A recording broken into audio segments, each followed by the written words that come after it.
સ્વયંવર કાવ્ય છે એના બીજા ભાગમાં એટલે કે પેજ નંબર 9 પર પાઠ્યપુસ્તકમાં એ કાવ્યને સમજવાનો પ્રયત્ન કરીએ.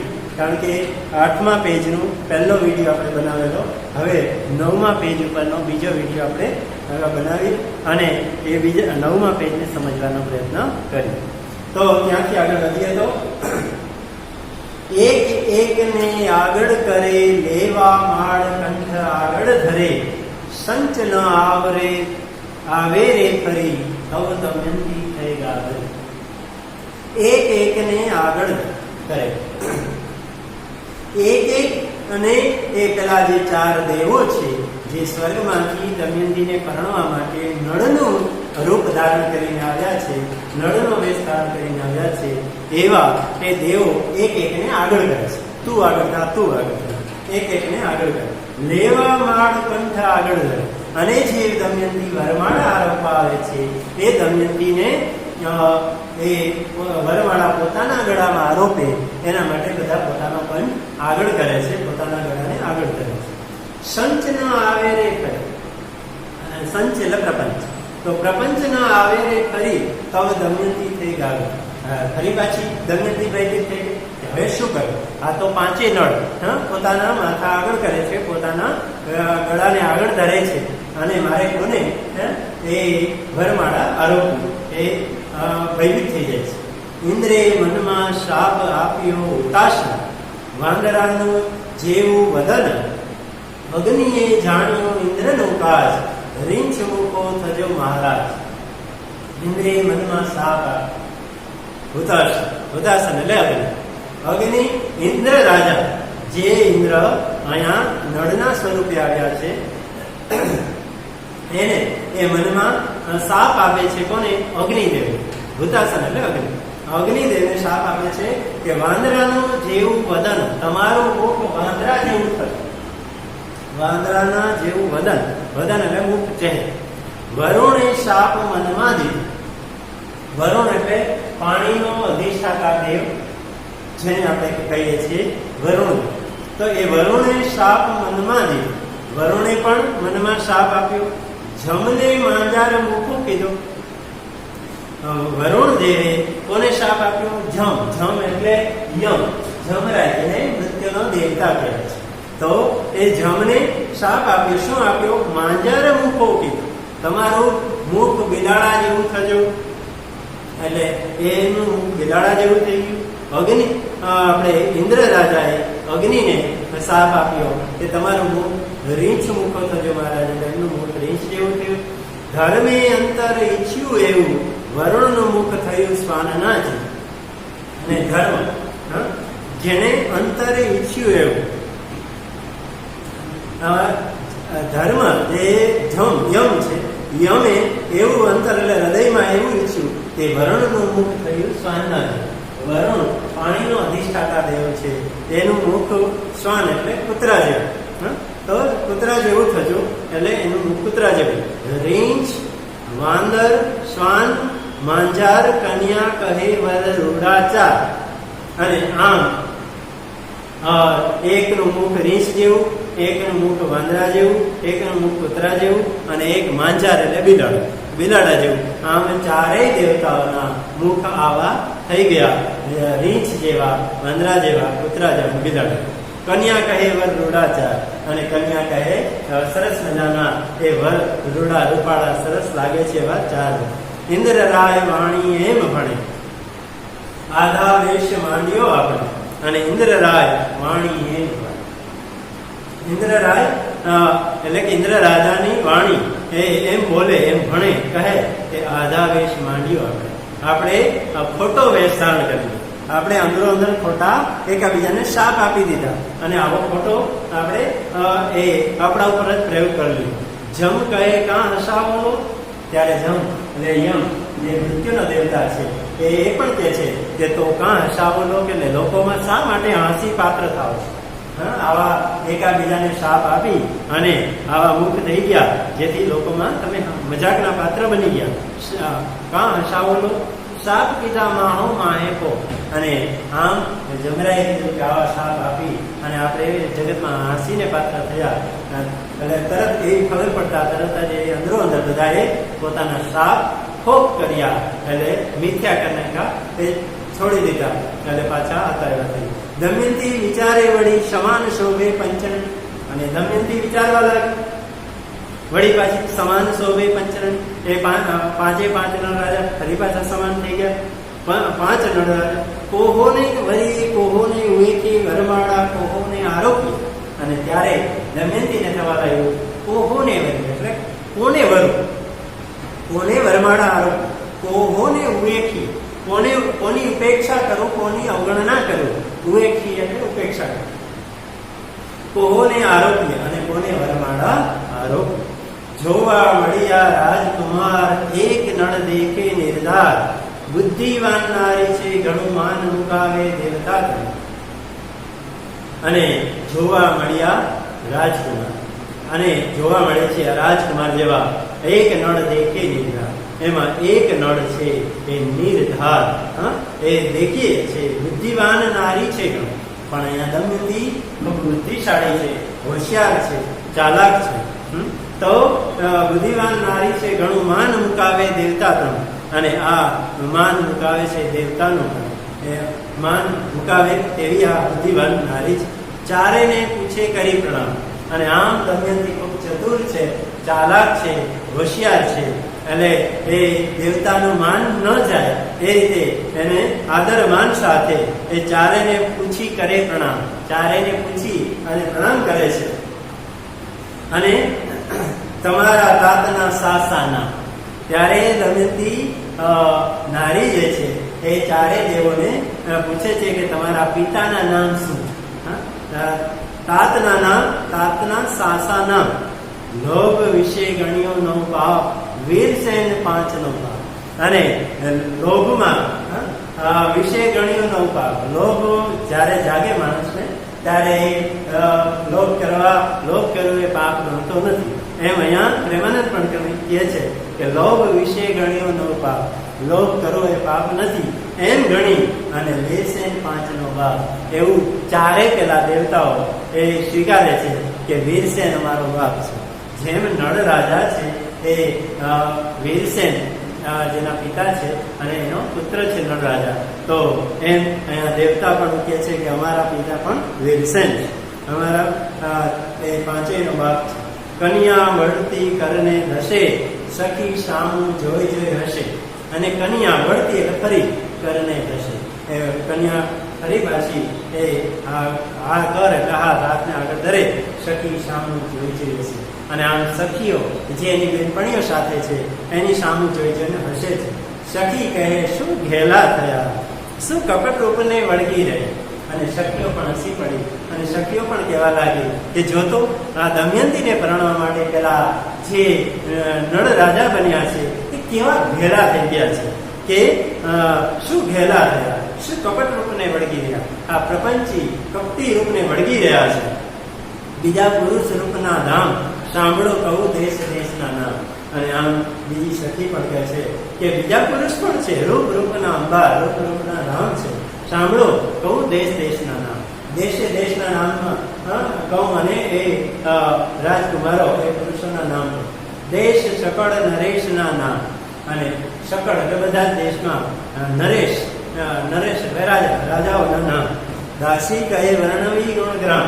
અને દાસી કહે છે વર્ણવી ગુણગ્રામ એટલે ગુણોનો સમૂહ. તો એ રાજાના નામ કહું અને એના ગુણ પણ કહું. તો એ કન્યાને ન ગમ્યું કોઈ ફરી પંચ નળને છે. જ્યારે એની બેનપણીઓ એની સાથે આવેલી દાસી એ બધા એમ કહે છે કે એને એના કરતાં અમે તમને બીજા પણ દેશના રાજા રજવાડાના નામ આપીએ, એના ગુણો કહીએ, તોય કન્યાને ન ગમ્યું. અને તોય કન્યાને ગમતું નથી. ત્યારે ફરી પંચ નળને છે. ત્યારે ફરી પાછી દમયંતી પાંચે નળને જોવા લાગે છે. હું નળ પાંચે ઉચ્ચરે, પણ કન્યા કોહોને નવ વરે. અને પેલા પાંચે નળ છે, હું નળ એવું બોલવા લાગ્યા. પાંચે ઉચ્ચરે એટલે બોલવું. પણ કન્યા કોહોને નવ વરે. પણ કન્યા છે એ કોઈને વરમાળા આપતી નથી. નારદજી અંતરિક્ષ આવ્યા, ઇન્દ્રાણી આદિ તેડી લાવ્યા. અને નારદજી અંતરિક્ષ આકાશમાંથી આવ્યા અને ઇન્દ્રાણી આદિ તેડી લાવ્યા. ઇન્દ્રની રાણી, ઇન્દ્રની જે રાણી છે એને પણ તેડી લાવ્યા. આદિ એટલે બધી. તો આમ વગેરે ઇન્દ્રની રાણીઓ વગેરે ને પણ તેડી લાવ્યા. જો નારદનું પાત્ર એવું આપણા પુરાણોમાં લખાયેલું છે કે એ વિશેષ આવા કંઈક ઝઘડાઓ કરાવનારું પાત્ર છે. તો એવું કંઈક પાત્ર એ અહીંયા પણ પ્રેમાનંદ વર્ણવે છે કે અહીંયા પેલા દેવતાઓને મોકલા અને હવે એમની રાણીઓને પણ એ તેડી લાવે છે. ચારે દેવની ચારે નાર ગગને દીઠી ઘરખાર. ચારે દેવતાઓ જે આવ્યા છે એની ચારે નાર, એની ચારે રાણીઓ ગગને દીઠી ઘરખાર. અને આકાશમાંથી જોવે છે. દીઠી ઘરખાર એટલે પતિઓને જોઈ રહે છે. લજ્જા પામ્યા લોભ ગણું એ કારજ નારદ તણું.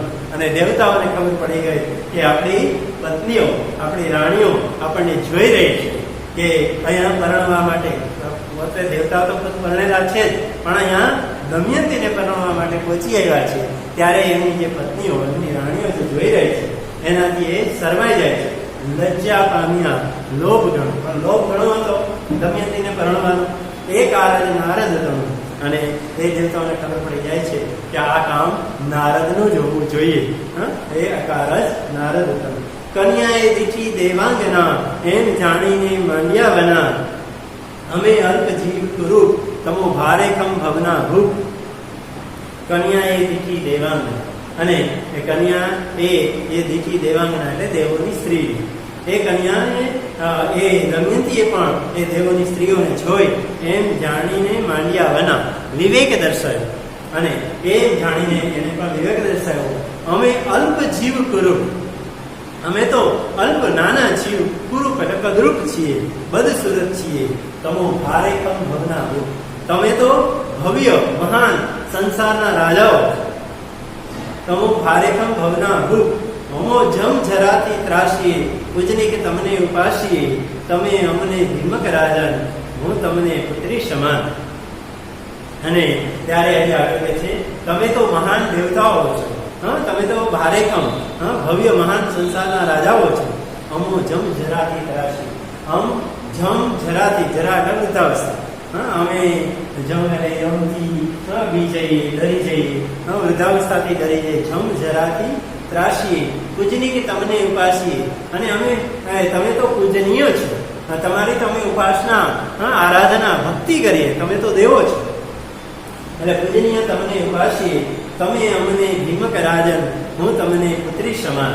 અને તમે તો અમારા ભીમક રાજા સમાન છો. મારા પિતા જે ભીમક રાજા છે એની સમાન છો. તમે તો મારા પિતા સમાન છો. હું તમને પુત્રી સમાન. અને દમયંતી પેલા દેવતાઓને કહે છે કે હું તો તમારી દીકરી કહેવામાં, કારણ કે તમે તો મારા બધા પિતા સમાન છો.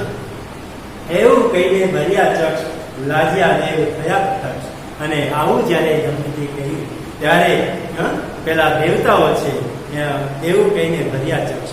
જ્યારે દમયંતી આવું કહી અને એની આંખમાં આંસુ આવી ગયા, ભર્યા ચક્ષ એટલે આંખો, અને આંખોમાં આંસુ આવી ગયા ત્યારે લાજ્યા દેવ થયા પ્રત્યક્ષ. અને ત્યારે લજવાયા, ત્યારે શરમાયા અને પ્રત્યક્ષ થયા.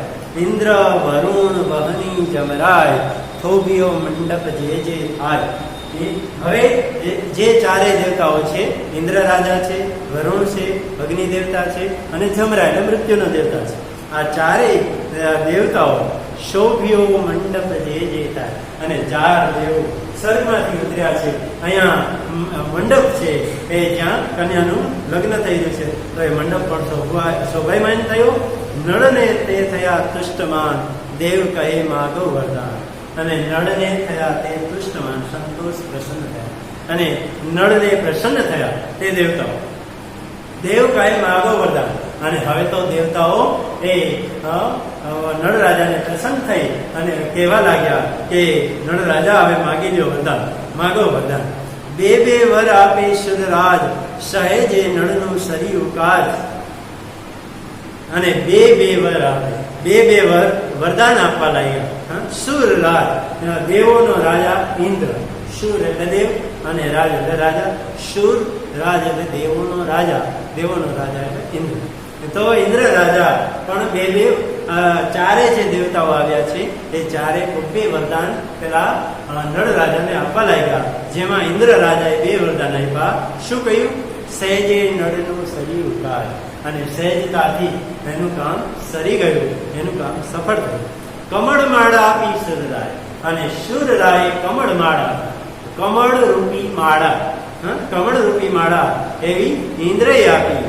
લક્ષ વર્ષ નવ સુકાય, લાખો વર્ષ સુધી ન સુકાય એવી કમળ રૂપી માળા, એ કમળની માળા એ ઇન્દ્રએ નળ રાજાને આપી વરદાનમાં, જે લાખ વર્ષ સુધી સુકાય. અશ્વમંત્ર આપ્યો રાજન, અને એક અશ્વમંત્ર જે ઘોડાના કાનમાં બોલવા એ મંત્ર બોલીએ તો એ ઘોડો જોજનના જોજન દોડી શકે, આવો મંત્ર એટલે અશ્વમંત્ર આપ્યો રાજન. એ ઇન્દ્ર રાજાએ અશ્વમંત્ર આપ્યો. દીન એકે હિંડે શત જોજન, એક દિવસમાં, દીન એક દિવસમાં, હિંડે એટલે ચાલે, શત જોજન, 100 જોજન એટલે 8 કિલોમીટરનું અંતર, શત એટલે 100 અને જોજન એટલે 8 કિલોમીટરનું અંતર, એટલે આવા 7 જોજન 800 કિલોમીટરનું અંતર એક દિવસમાં કાપી શકે એવું અશ્વમંત્ર આપ્યો કે જે ઘોડાના કાનમાં આવો મંત્ર બોલશે તો એ ઘોડો છે એ જોજનના જોજન દોડી શકશે. કહે અગ્નિ નહીં દાજે તુય, જામાં સમરે તાહા પ્રગટુ. અને ત્યાર પછી આવ્યો અગ્નિદેવ. અગ્નિદેવ એ નળ રાજાને વરદાન આપવા માટે આવ્યા અને કહ્યું, કહે અગ્નિદેવ કહેવા લાગ્યા, નહીં દાજે તુય, જહાં સમરે તાહા પ્રગટુ. તું ક્યારેય દાજીશ નહીં, જા, મારું વરદાન છે કે જહાં સમરે તાહા પ્રગટે, જ્યાં તું મને યાદ કરીશ ત્યાં હું પ્રગટ થઈશ. તું જ્યારે કહીશ કે અગ્નિ દેવતા હાજર, તો અગ્નિ તરત જ પ્રગટી જશે, પ્રત્યક્ષ થશે. ધર્મ કહે ભોગવે રાજ ભોગ, ત્યાં લગી નહીં કુળમાં રોગ.